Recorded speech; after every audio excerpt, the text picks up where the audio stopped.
مطلب ہے تو بریلوی ٹائپ ہے. ہاں تو بریلوی تو حمزہ بریلوی صاحب تو مزارات پہ جانے کے مخالف ہیں، انہوں نے کتاب لکھی ہے باقاعدہ. اور زوار القبور سے مراد ہے کثرت سے، اگر کبھی کبھار عورت چلی جائے تو جائز ہے، لیکن مزاروں پہ نہیں، قبروں پہ.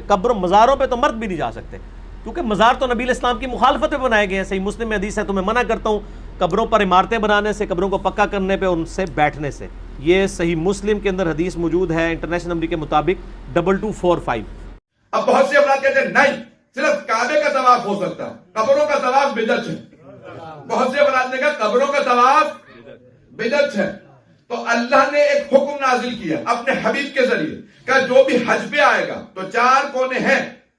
حجر اسماعیل جہاں پہ میزاب رحمت ہے، سونے کا پرنارا لگا، وہاں پہ حجر اسماعیل ہے، ایک سیمی سرکل بنا ہوا، اسے کہتے ہیں حجر اسماعیل. تمام فقہ جتنے بھی فقہ ہیں نا، ان سب کے درمیان اس کے باہر سے طواف واجب ہے، اندر سے نہیں کر سکتے. کبھی پتہ بھی ہے اندر ہے کیا؟ حجر اسماعیل میں جناب اسماعیل، جناب حاجرہ اور 18 انبیاء کی قبریں ہیں. نہیں ہے مجمع؟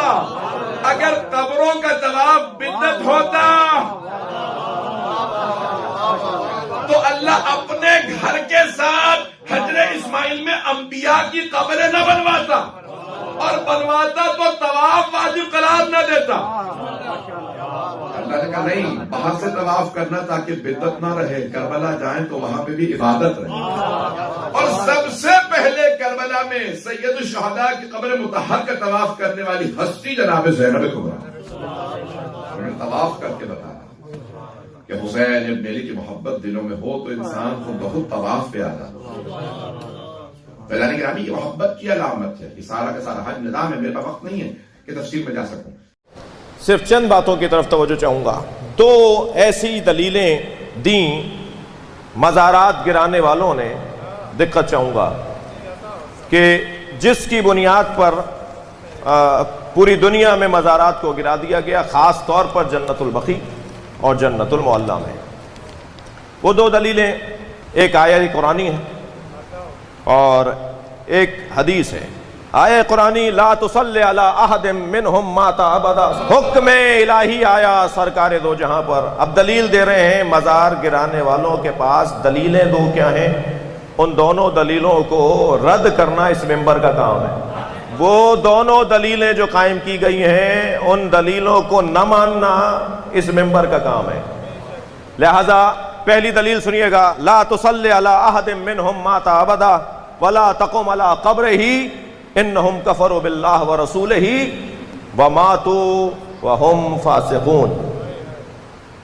پہلی آیت کہ اللہ نے اپنے حبیب پر قرآن میں نازل کیا لا تصلی علی احد منہم مات ابدا، ان کے جنازے نہ پڑھا کرو.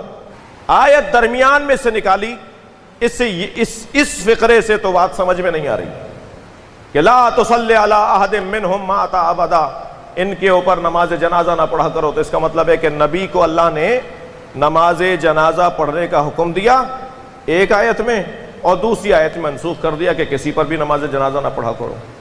یہ تو مطلق انکار ہے کہ ان کے اوپر نماز جنازہ نہ پڑھا کرو. یہ کون ہے لا تصلی علی احد منہم؟ یہ منہم، یہ ہم کا اشارہ کس کی طرف ہے؟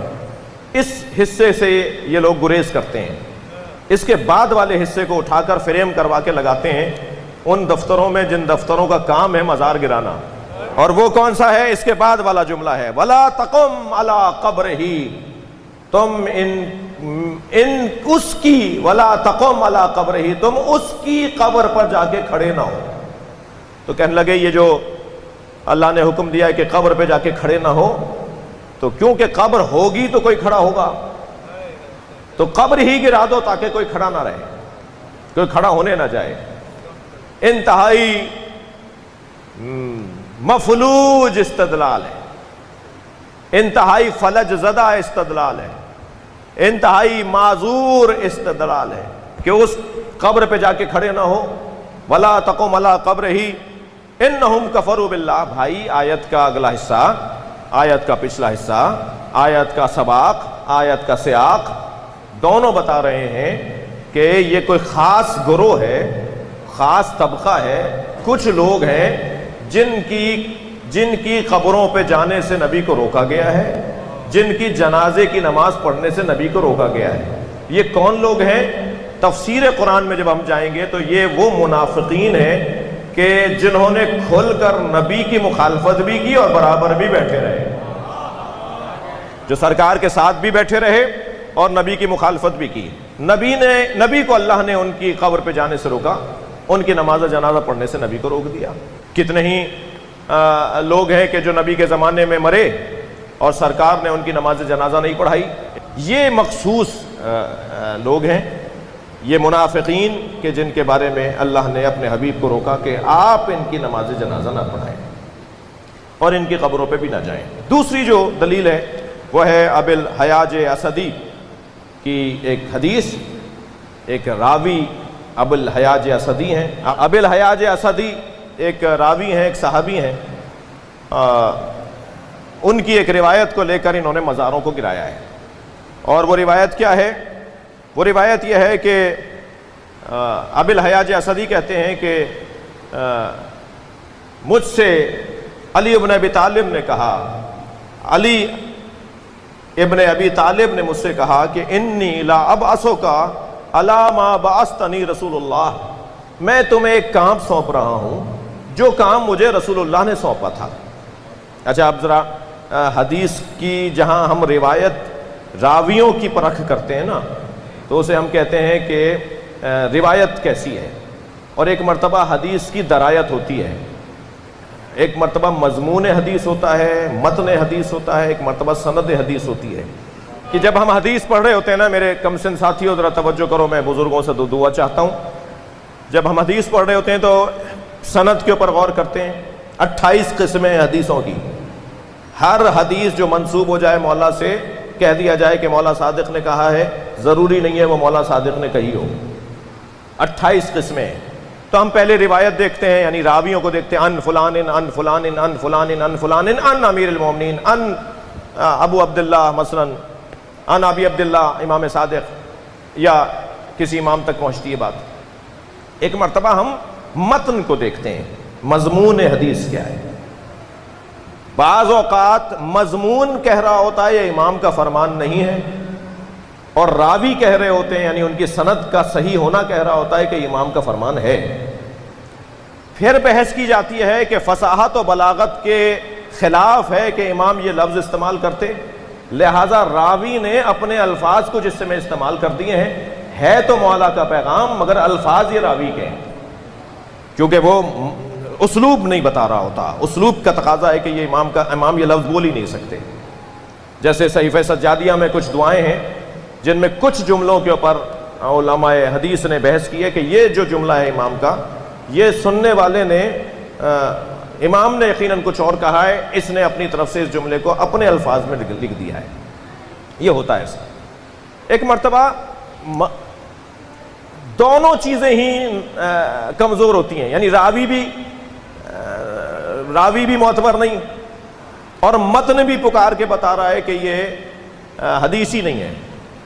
اس روایت میں دونوں باتیں موجود ہیں، یعنی راوی بھی کمزور ہے اور متن بھی پکار کے بتا رہا ہے کہ یہ مولا کا فرمان ہی نہیں ہے۔ اب ذرا سنیے گا سلوا، روایت کیا ہے؟ ابی الحیاج اسدی کون ہے صاحب؟ پہلے تو ان پر بات ہو جائے۔ ابی الحیاج اسدی ایک ناسبی صحابی ہیں۔ ناسبی صحابی اسے کہتے ہیں جو اہل بیت کے شان میں نہ صرف کوتاہی کرتا ہو بلکہ سب کرتا ہو، لان کرتا ہو۔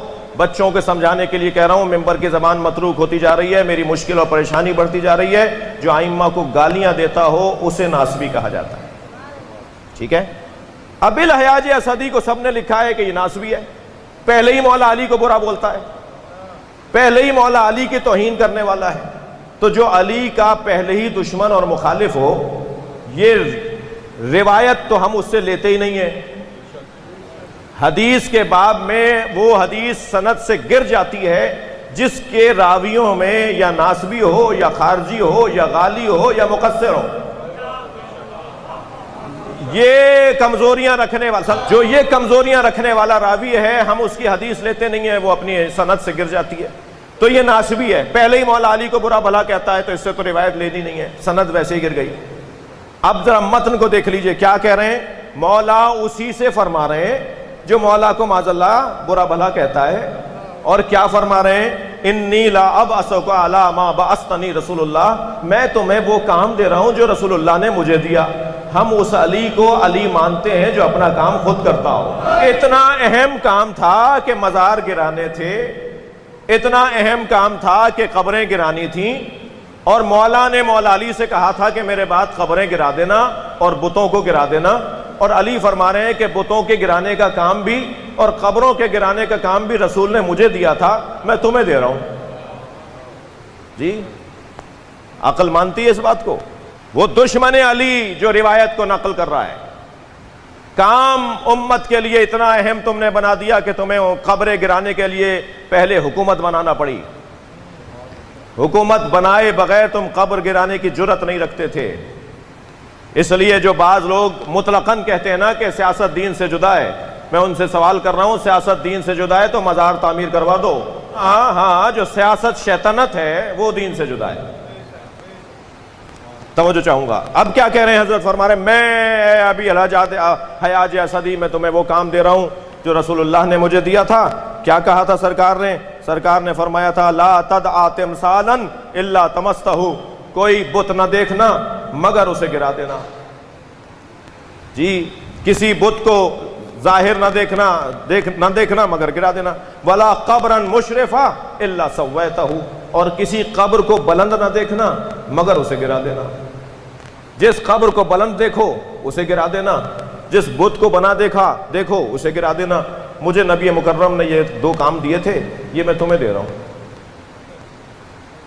کوئی اس پہ تبصرہ ہی نہیں ہے، یعنی اس کے جھوٹے ہونے پر اگرچہ میں ایک لفظ کے لیے اجازت چاہوں گا کہ اگر اس کو بالفرض محال کو فرض کرنا محال نہیں ہوتا، جی ہم اس کو فرض بھی کر لیں کہ یہ مولا نے اس کو کام دیا بھی تھا، ان صاحب کو یہ کام دیا بھی تھا، تو یہی جملے مولا کے قبروں کے بنانے کا حکم دے رہے ہیں۔